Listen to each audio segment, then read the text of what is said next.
Has your house been sitting for a little bit too long, or maybe you're just scared in general when it comes down to listing your home to make sure that you get the most amount of money in the shortest amount of time? Well, if that's the case, you're absolutely not alone, because as of today, the average days on market is 47 in the Warner Robins area. However, you got me, and in today's video, I'm gonna show you the 5 mistakes that most home sellers make, but not our clients. Just last week, in the market with 47 days on average, we actually sold a home for $25,000 over asking price, and we accepted that offer on day 5. So I'm a local expert that knows this market inside and out, that helps people buy and sell homes multiple times every single week. And I'm gonna give you the insider scoop so you do not make the same mistakes that a lot of people make here in the Middle Georgia area.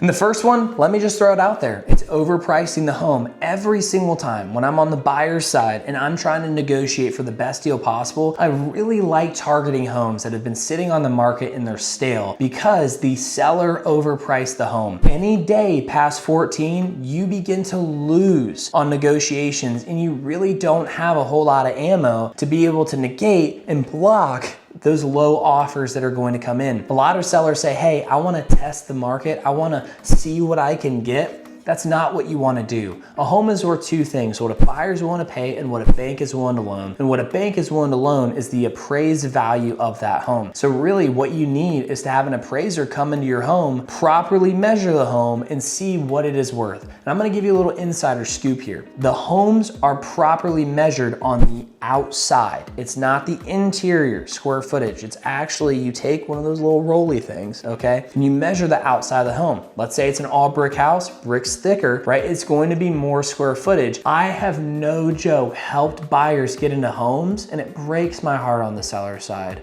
Buyers win huge. That homes have been up to 200 square feet off when they're sold because the appraiser didn't do their job. Don't you dare let that happen to you, because in our area, some houses are selling for $181 a square foot. Some of the nice custom homes are selling for over $200 a square foot. Do the math, $200 a square foot and you're 200 square feet off.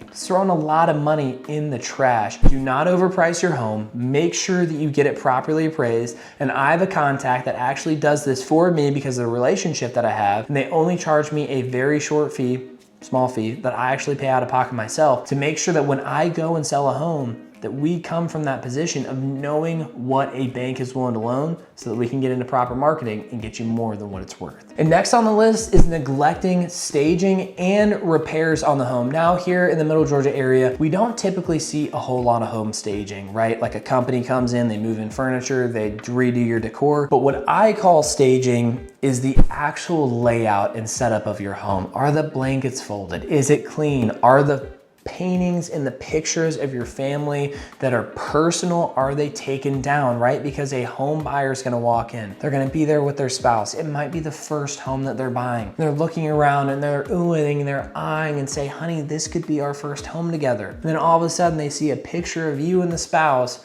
right next to the bedstand, and they go in the bedroom and they're like, this is somebody else's bedroom, right? It brings the emotion down. So staging, you absolutely wanna make sure it's taken care of. And then number 2, just like I was talking about, you need to make sure that certain repairs are made, because when a buyer comes into a home, I don't know why these are the statistics, it just is, 86% of buyers expect to do a move-in ready home. Okay, they expect to be able to move into a move-in ready home. They really want the fresh paint. They want new floors. They want to make sure the cabinets are new and the appliances and all these other things. And then you're probably gonna be like, Luke, why don't they just buy a new construction house? And I say, yes, why? Why don't you just buy a new construction house if you want everything new? But the thing is, they want character. They don't want to spend that much money on a home and then they show up at yours and they expect it, okay? How do we get around that? We do very minimal things. In my opinion, it's these 3, okay? I learned this from the #1 rated home appraiser in the state of Georgia.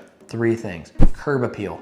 When that family drives up and they look over at your house, is it mowed? Have you done proper landscaping? Is the lawn edged? Is the sidewalk power washed? Is your side of your home power washed if it's not brick, right? You wanna make sure that that's taken care of. And then number two, you wanna make sure that it's decluttered, right? Take all the bins, throw all your stuff in it that doesn't look like it's nicely staged. Any extra clutter, throw them in bins, throw them in the garage. Okay, people know with stuff being stacked in your garage, you plan on moving anyway, they'll overlook it. And number three, a professional deep clean. Now, I don't recommend that you deep clean your own house, right?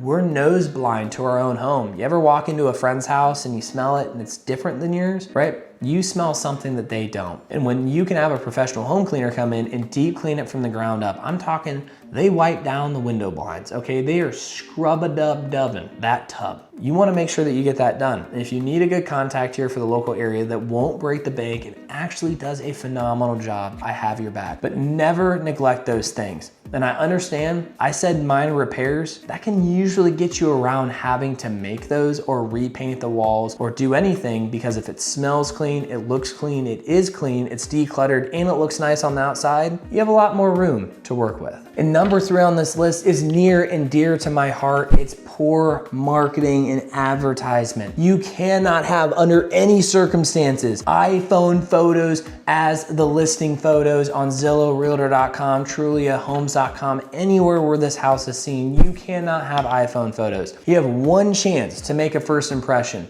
And also, with that being said, professional video marketing. I won't list a house if I don't do a professional video. Why? Because 403% more inquiries on the property.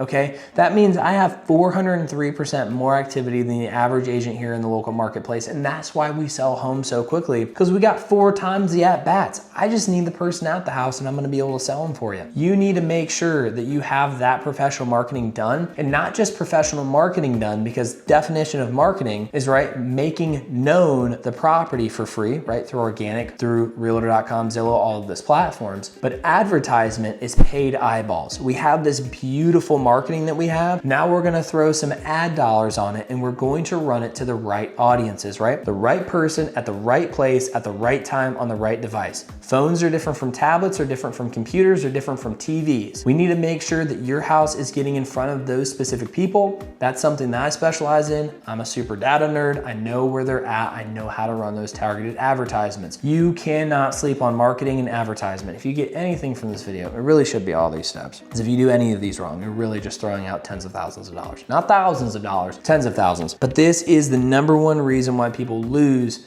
so much money. Don't be that person. And the next one on the list, I'm actually gonna give you a two-parter. It's not being available for showings and not entertaining offers through emotion, or you're being emotional. Don't click off the video. Let me state my case. Let me just talk about the offers before you click on this video. I'm not trying to press any buttons. I fully understand the home that you're living in is your home. You've made memories there. You may have grown up there. You may have started your family there, but we have to take the emotion out of it, and we have to go all in with logic, because at the end of the day, we have to be logical when it comes to home pricing, the staging, the professional photos, the videography, all of those things, to be able to get the person in the home. And then the name of the game is to make sure that the buyer is making an emotional decision. I know ethically that might not sound right to you, but hey, as a real estate agent, and if I represent you on the list side, my duty is to represent you all in at all times, and that's how we do it. We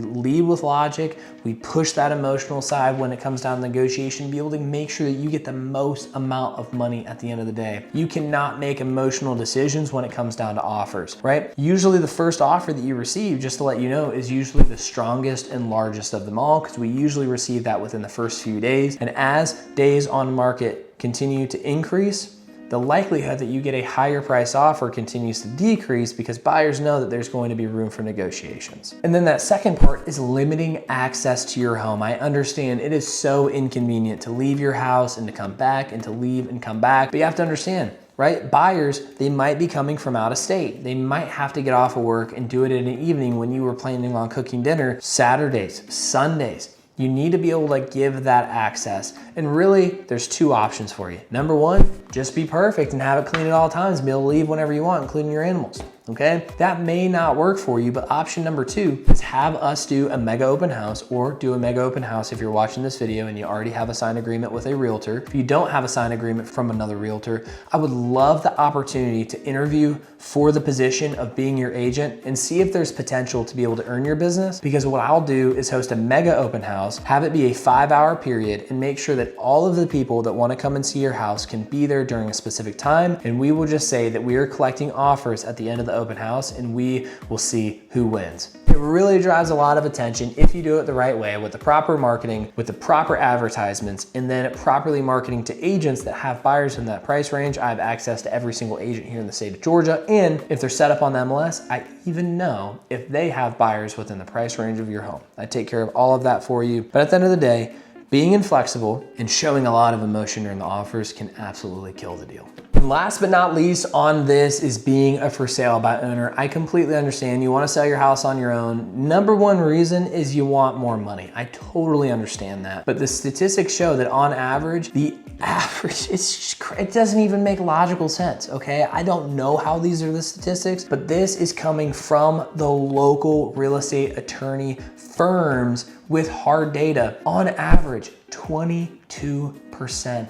less than fair market value. I don't even know how you get into a situation where you're losing 1/5 of the value of your home, but those are the statistics. There's so much that goes into selling a home, right? Yes, you may be able to put a yard sign out front, but what about the professional photography? What about the videography? What about posting on YouTube, Facebook, Instagram, LinkedIn, TikTok, Google, making sure that ads are going out on Google, making sure that ads go out on Meta, making sure that this gets in front of every single real estate agent here in the state of Georgia, including the buyers, because I personally have access to those. Even at my brokerage, as of right now, there's 92,000 active buyers here in the state of Georgia, and I have access to every single person within the price range of the homes that I sell. I immediately do that day 0 to make sure I know if there's buyers that could buy the house, and we don't even have to waste any time on anything. There are so many pitfalls when it comes down to for sale by owners, but let's say that you're stubborn, okay? Just being transparent with you. I actually have a video, and I will throw it in the description, of how to sell your house for sale by owner without using a real estate agent. I think it's like 28, 29 minutes long. If I haven't convinced you to allow me to interview for the position, go ahead and watch that. Now also, I would love to be able to do a professional video tour of your property, and I will host a free open house for you just because you're supporting the channel and watch this video until the end. And also, if, by the way, you need anything at all, no matter who is watching this video, shoot me a text message at 478-888-7808. I would love to be able to have a conversation with you and just see if I can help in any way, shape, or form. The call, if you don't want me to list your house, don't worry. I will just help you no matter what it is for watching. Again, thank you for staying until the end. I'll see you on the next video.